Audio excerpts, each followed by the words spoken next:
Good morning. मैं doctor Ravindra Kumar Sharma, सहायक आचार्य, व्यवसाय प्रशासन, राजकीय स्नातकोत्तर महाविद्यालय वैना बीकॉम फर्स्ट ईयर के समस्त छात्र एवं छात्राओं, आज मैं आपको व्यवसाय प्रशासन विषय का पेपर फर्स्ट व्यापारिक संनियम का टॉपिक अदत्त विक्रेता अर्थात अनपेड सेलर को ई कंटेंट के माध्यम से पढ़ाएंगे। अब इसमें हम सबसे पहले से अदत्त विक्रेता से क्या आशय है, इसके बाद अदत्त विक्रेता की क्या विशेषताएं हैं और इसके बाद इसी टॉपिक में अदत्त विक्रेता के क्या अधिकार हैं का अध्ययन करेंगे। तो सर्वप्रथम हम इसका अर्थ का अध्ययन करते हैं। वस्तु विक्रय अधिनियम के अंतर्गत दो प्रकार के विक्रेता होते हैं। प्रथम, पूर्ण रूप से विक्रेता अर्थात ऐसा विक्रेता जिसे माल का विक्रय करने पर प्रतिफल के रूप में पूर्ण मूल्य का भुगतान प्राप्त हो गया है, उसे पूर्ण विक्रेता कहा जाता है।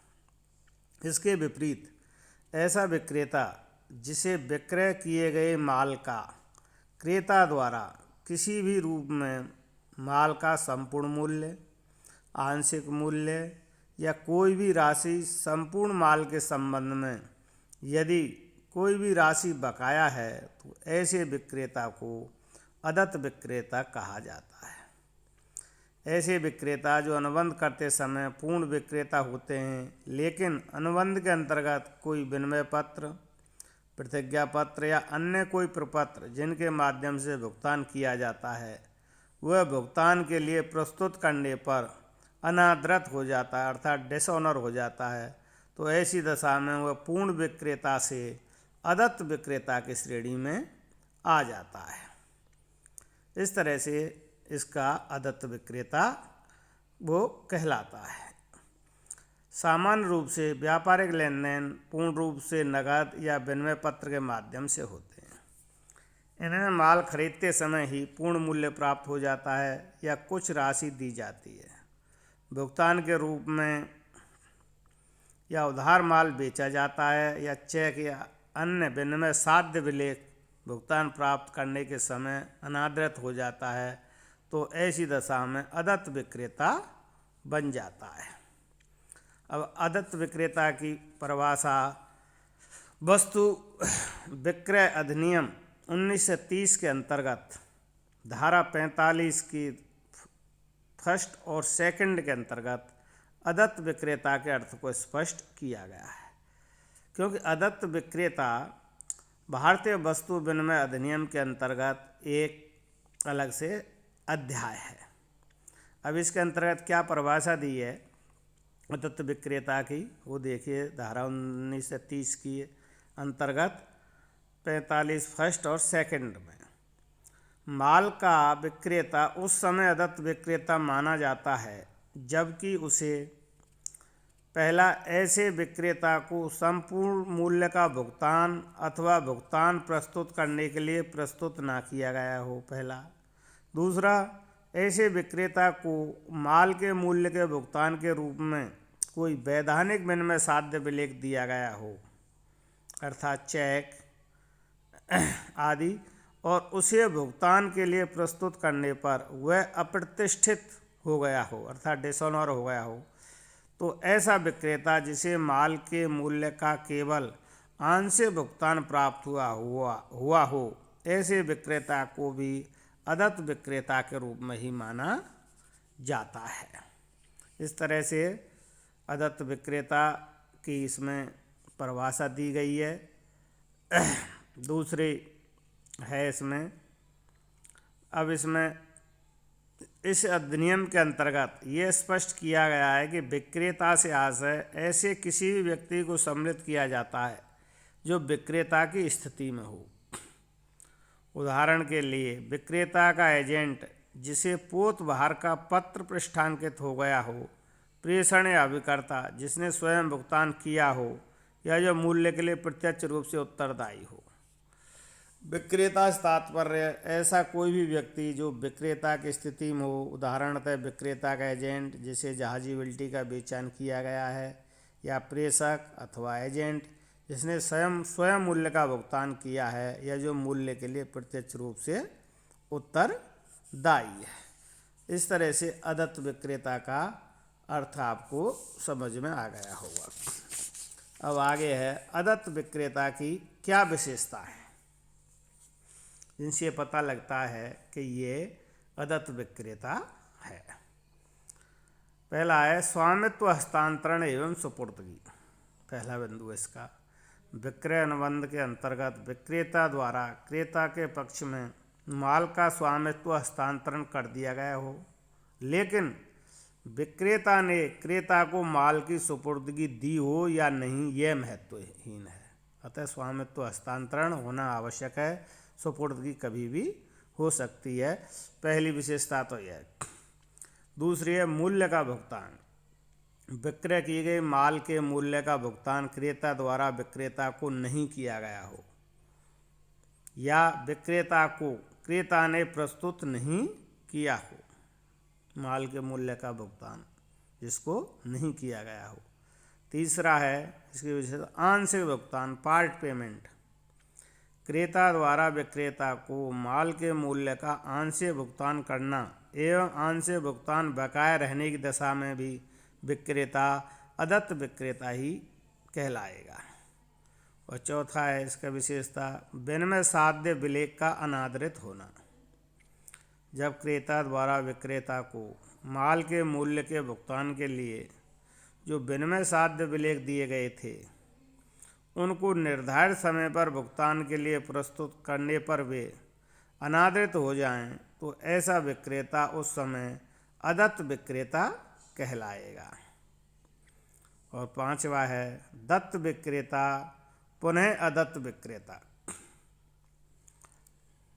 इसका मतलब क्या है, एक बार दत्त विक्रेता जिसको भुगतान किया गया चुका है पुनः अदत्त विक्रेता बन सकता है यदि उस विक्रेता को दिया गया विनिमय साध्य विलेख माल की सुपुर्दगी से पूर्व ही अनादरित हो गया हो।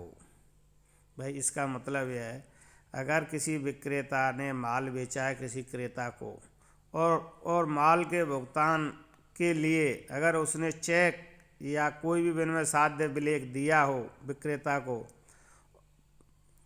तो जब वो चेक या विनिमय साध्य विलेख देता है तब वो विक्रेता दत्त विक्रेता हो जाता है। लेकिन जब उस विनिमय साध्य विलेख के माल की सुपुर्दगी से पूर्व भी अगर वो अनादरित हो जाता है तो उस समय वह पुनः अदत्त विक्रेता बन जाता है। इस तरह से ये इसकी 5 विशेषता हैं अदत्त विक्रेता। अब आगे इसमें है अदत्त विक्रेता के क्या अधिकार हैं। Right of unpaired seller. वस्तु विक्रय अधिनियम के अंतर्गत अदत्त विक्रेता को प्राप्त अधिकारों को मुख्य रूप से 2 भागों में विभाजित किया गया है।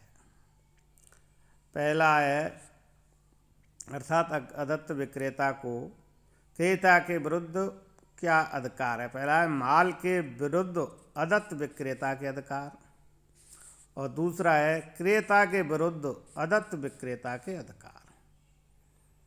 इस प्रकार जब कोई भी विक्रेता अदत्त विक्रेता हो जाता है तो अधिनियम के द्वारा उसे कुछ महत्वपूर्ण अधिकार उपलब्ध होते हैं जिनका वह प्रयोग कर अपने हितों की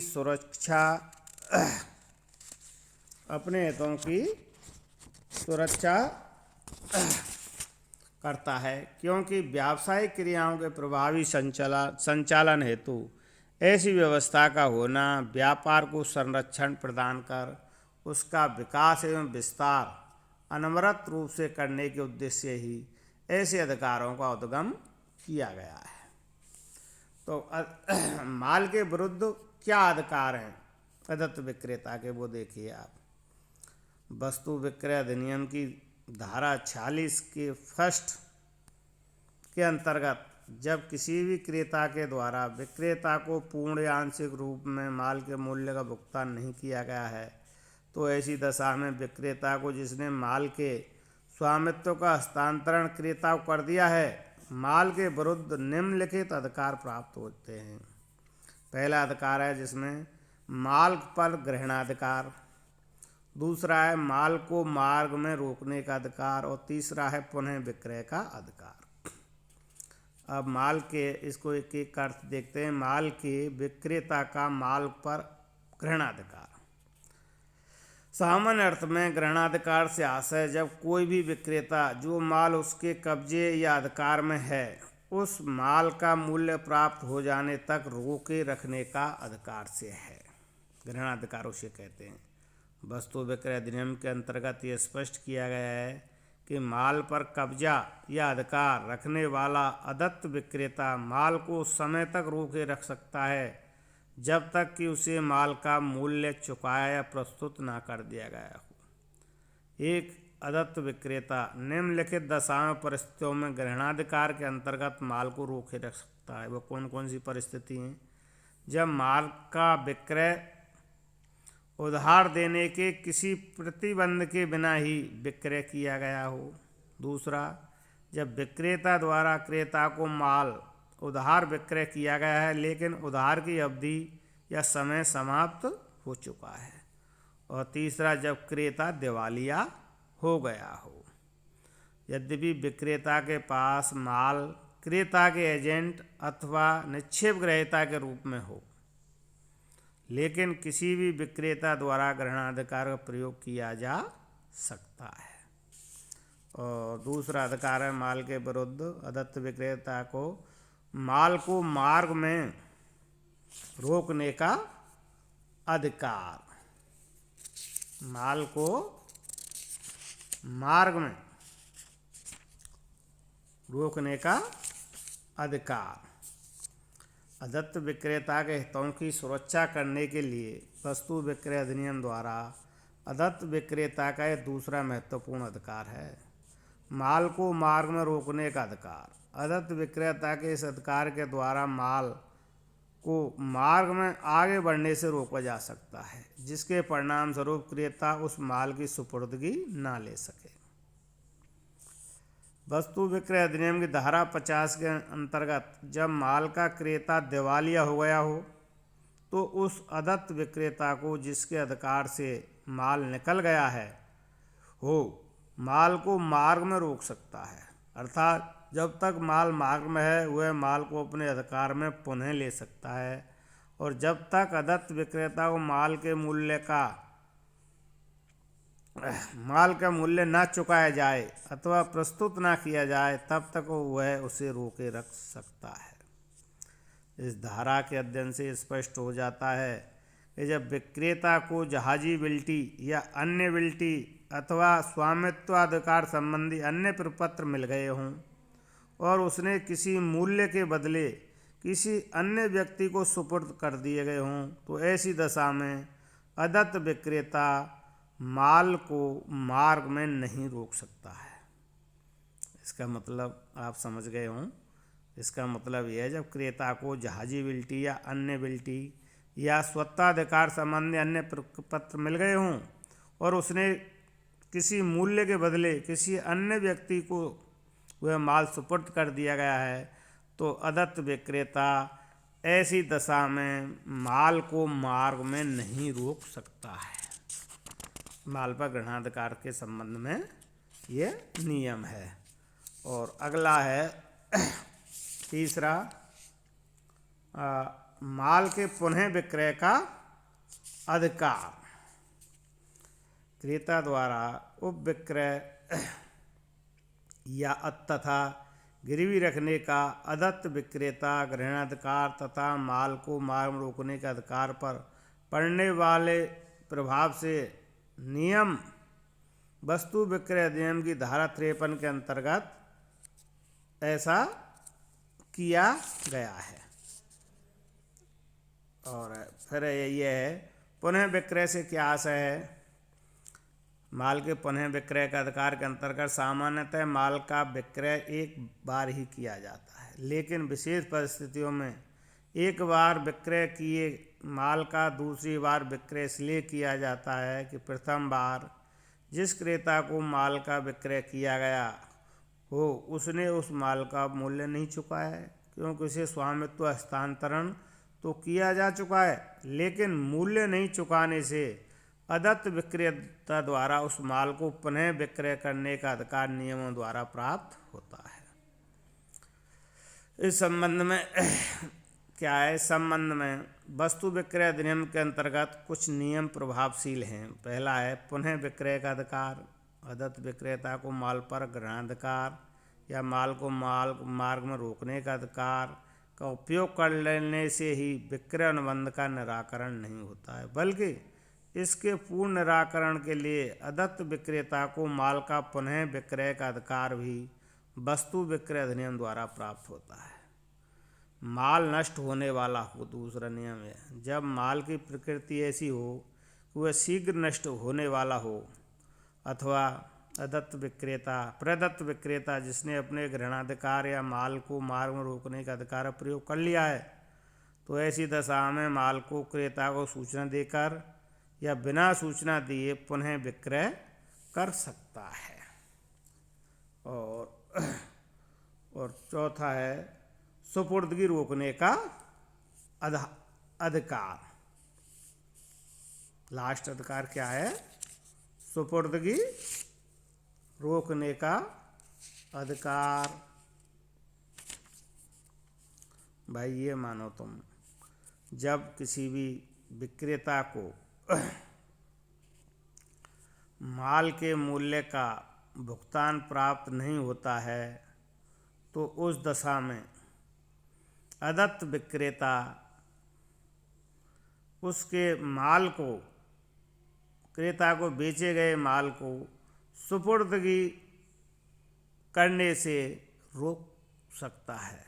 और सुपुर्दगी कई बार क्या है, माल विक्रय कर दिया जाता है लेकिन सुपुर्दगी बाद में दी जाती है, तो वो उस जो विक्रेता है उस माल की सुपुर्दगी को रोकने का अधिकार उसको प्राप्त हो गया हो, चाहे विक्रय अनुबंध आगे बढ़ गया हो। लेकिन माल अगर विक्रेता के कब्जे में है या रास्ते में है तो उसकी सुपुर्दगी को कहीं भी वो रोक सकता है। इस तरह से ये माल के विरुद्ध अदत्त विक्रेता के अधिकार में 4 अधिकार प्राप्त हैं। और दूसरा है क्रेता के विरुद्ध अधिकार। अदत्त विक्रेता का क्रेता के विरुद्ध क्या अधिकार है? इसमें पहला है मूल्य के लिए बाद प्रस्तुत करने का अधिकार। जब विक्रेता द्वारा माल के स्वामित्व का हस्तांतरण स्वयं क्रेता को कर दिया जाता है और माल पर कब्जा भी क्रेता को प्राप्त हो जा चुका है और माल का क्रेता दोषपूर्ण ढंग से अनुबंध की शर्तों के अंतर्गत मूल्य चुकाने में लापरवाही करता है या मूल्य का भुगतान करने से इनकार करता है, तो ऐसी दशा में विक्रेता को क्रेता के विरुद्ध मूल्य प्राप्त करने के लिए केवल बाद प्रस्तुत करने का अधिकार प्राप्त होता है।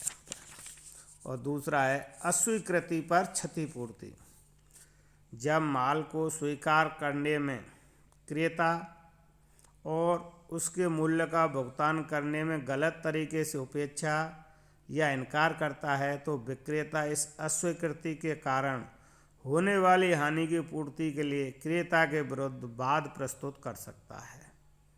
इस संबंध में इस हानि की माप धारा 73 और 74 में दिए गए नियमों के अंतर्गत की जाती है। और तीसरा अधिकार है इसके अनुबंध तोड़ने पर विशेष क्षतिपूर्ति प्राप्त करने का अधिकार। क्रेता के विरुद्ध अदत्त विक्रेता का तीसरा अधिकार है अनुबंध तोड़ने पर विशेष क्षति प्राप्त करने का अधिकार। जब सुपुर्दगी के निर्धारित दिन या समय से पहले ही क्रेता अनुबंध भंग कर सकता है, तो ऐसी दशा में विक्रेता अपनी इच्छानुसार अनुबंध को चालू समझकर सुपुर्दगी के दिन या तारीख तक प्रतीक्षा कर सकता है अथवा उसी दिन अनुबंध को भंग हुआ मानकर क्रेता पर क्षतिपूर्ति के लिए वाद प्रस्तुत कर सकता है। तीसरा अधिकार है क्रेता के विरुद्ध अदत्त विक्रेता का। और चौथा है ब्याज के लिए वाद प्रस्तुत करने का अधिकार। इसके अंतर्गत क्या है, जब विक्रय अनुबंध के अंतर्गत विक्रेता के द्वारा क्रेता को माल की सुपुर्दगी दी जाती है और क्रेता दोषपूर्ण ढंग से माल की सुपुर्दगी लेने एवं मूल्य का भुगतान करने से मना करता है, तो ऐसी दशा में न्यायालय क्रेता को नियमानुसार उचित दर से ब्याज का भुगतान विक्रेता को करने का आदेश दे सकता है।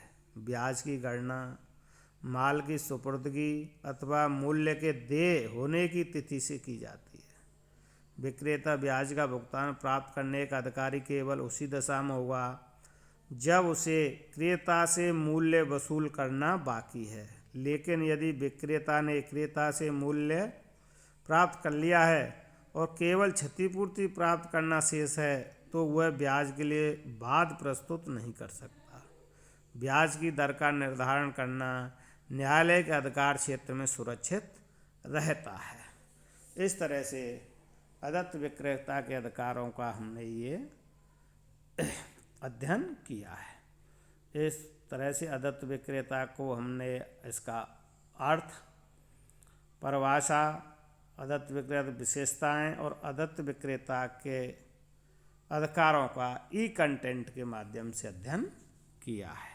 धन्यवाद।